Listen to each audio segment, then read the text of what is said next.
besos. El color del final de la noche me pregunta dónde fui a parar, dónde está. Mi vida se volvió un cementerio secreto. Dejé de ver a Kafka algunos años.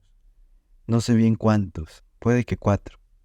Él estuvo conmigo aquella tarde cuando llamé por última vez. Esos años, por varias razones, habían sido melancólicos y no dejaba de pensar en Clarice. Había leído varios de sus cuentos y su primera novela, Cerca del corazón salvaje. La leí en portugués, aunque me costó un poco, porque en las librerías no la hallé y el PDF solo se encontraba en su idioma original.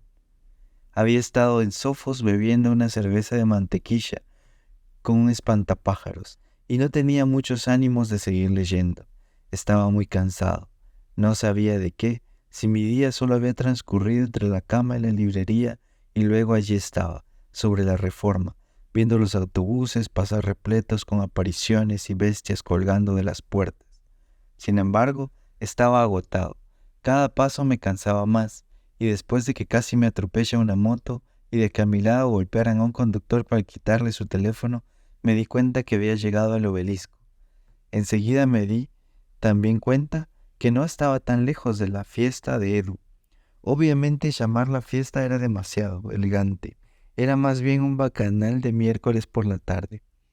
El cielo nublado aún nos agrava, aunque lo haría pronto. Iba a cruzar la plaza cuando recibí un golpe en el hombro.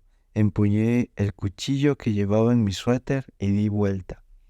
Kafka estaba allí, como si el mundo no lo tocara. Dijo que no estaba seguro si era yo o era mi hermano, que de lejos nos parecíamos mucho. Nos abrazamos. Habían pasado años. Incluso creí que se había marchado al norte y también que había muerto en el desierto. Reímos, un rato sin sentido. Lo invité a la fiesta de Edu. Iba camino a su casa, así que no había problema en acompañarme. Al iniciar a caminar por las Américas, recordé, con el sol acre, que estuvimos gritando como locos en un salón de clases hacía muchos años. Quise preguntarle por aquella tarde. Me inquietaba saber si también lo recordaba. Sin embargo, lo dejé para después. Hablamos de otras cosas y no sé la razón, pero le hablé de Ipsipila y que había escrito una novela y que estaba dejando pasar un poco el tiempo, pero estaba trabajando en otros textos en paralelo. Se rió. Creí que serías pintor, dijo. Luego hablamos de otras cosas y no pudo dejar de contarme que estuvo casado. No dijo más en ese instante. Nuestra caminata desde el obelisco hasta casi el final de la avenida había terminado. Llamé a Edu y él salió de una casa lujosa que definitivamente no era suya. Adentro me topé con Pajilla, un tipo demasiado alto y delgado. Parecía un gigante huesudo y me dio weed y algo que inhalé de inmediato. Estuvimos fumando y bebiendo. Olvidé presentar a Kafka. Sin embargo, él nunca lo necesitó. Él es ese tipo de sujeto que se hace amigo de cualquiera en poco tiempo. Lo vi deambular por la casa, hablar con chicas, fumar, beber. Hasta lo vi entrar en una habitación con una morena alta y de mirada difuminada. Ambos salieron riendo, envueltos en sudor. Fui a la piscina. La mayoría bebía en el interior y muy pocos nadaban. Una mujer que seguramente superaba los 40 o 45 años estaba sentada allí al final del agua. No imaginé que alguien como ella estuviera en la fiesta.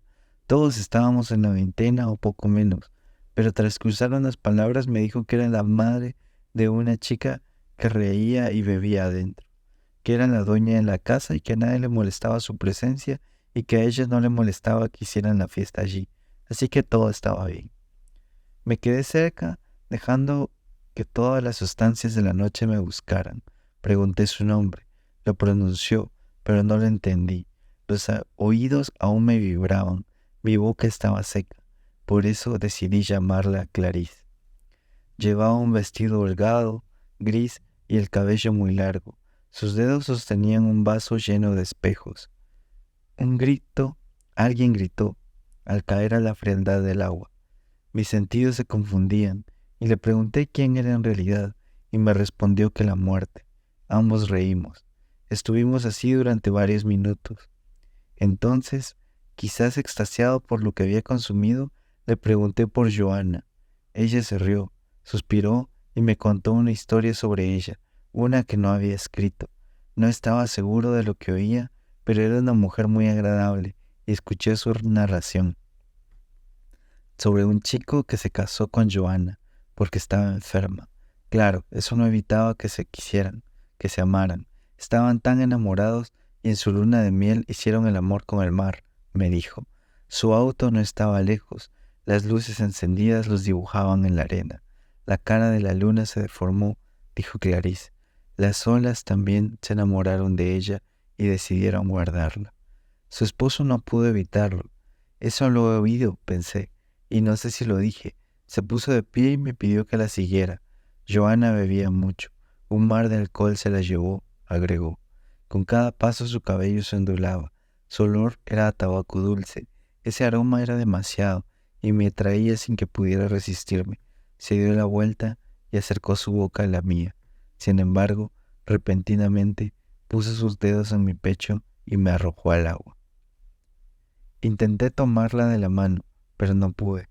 Mis oídos, mi nariz y mi boca se fueron llenando de esa agua sucia y fría hasta que mi espalda tocó el fondo de cerámica.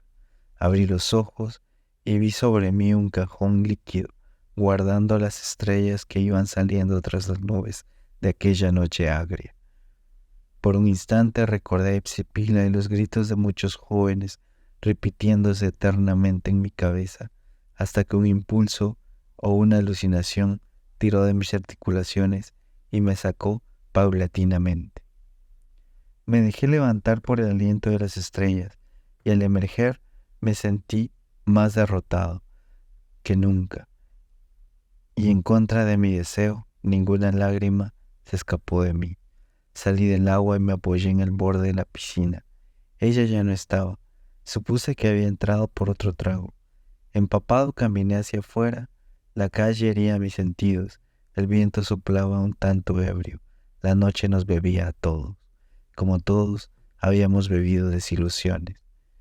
Me senté frente a la casa y Edu salió a sentarse también. Le iba a preguntar por Clarice, pero desistí. No quise que nadie supiera ese instante de ficción que compartimos. De todos modos, sus libros eran la única conexión que necesitábamos. Me ofreció un cigarro, lo encendí y dejé que se fuera consumiendo. No me gusta el tabaco, pero la esencia de ella volvió un poco. Desde luego, aún faltaba el olor de su perfume. Solo el tabaco la evocaba a medias. Compartimos el silencio. No quise preguntar por algo y él tampoco. Pasó un rato para que saliera Kafka. También estaba silencioso. La ebriedad se fue dilatando y ninguno sabía bien dónde estaba.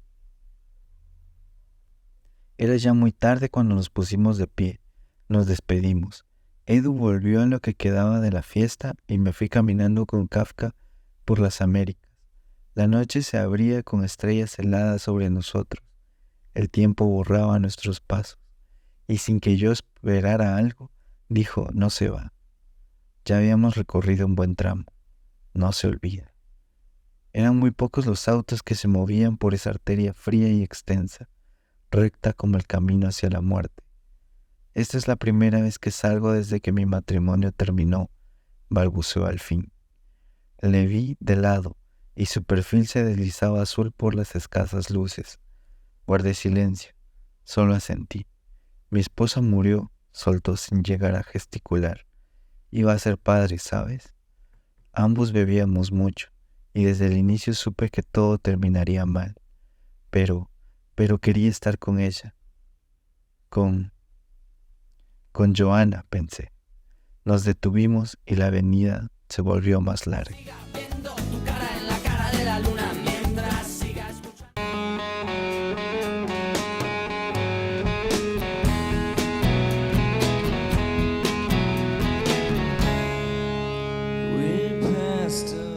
Un ladrón subió hambriento de muerte.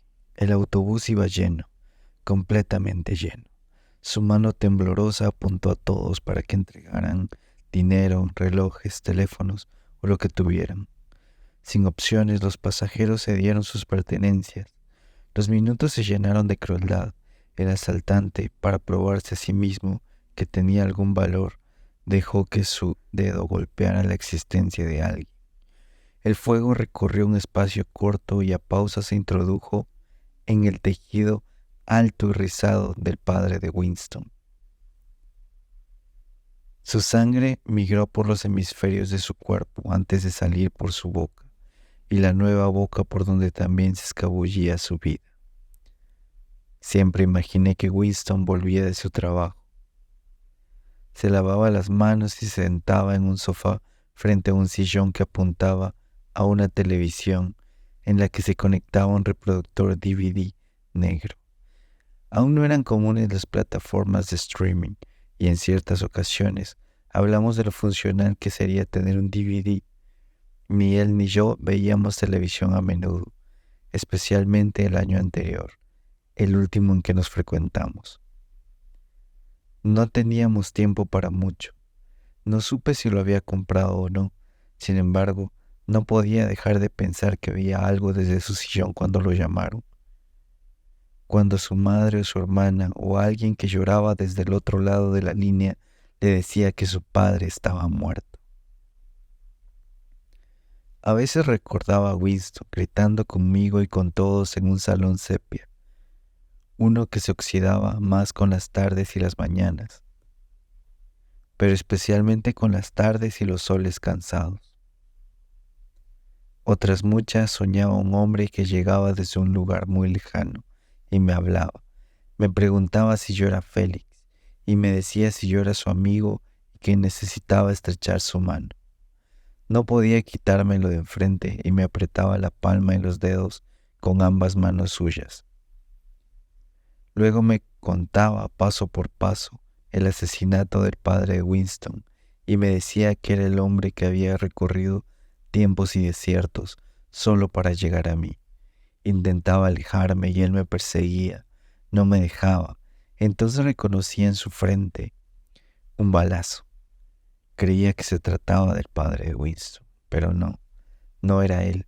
Era tal vez su asesino. Me daba miedo, un miedo homicida e intentaba alejarme y no podía. Cada pesadilla era más larga y más sangrienta. Winston era un tipo sonriente que la tragedia cotidiana de un país destartalado alcanzó. Él vivía en Villanueva. Con los años ese municipio se ha ido convirtiendo en un lugar de disparos, gritos y sangre. Él aún vive allí. No se aleja. Quiere, estoy seguro, seguir buscando al hombre que asesinó a su padre. En ocasiones pienso que sería útil ir por él para decirle que ese hombre que tanto busca es inmortal, porque vive en muchos cuerpos y que aunque no lo encuentre ya lo verá cuando muera, que la inmortalidad no es algo que él o yo podamos entender, que para los seres finitos la ausencia es algo que nos confunde y que lo mejor es dejarlo ir, que es imposible no estar muerto cuando se está frente a frente con el hombre que vendió al mundo.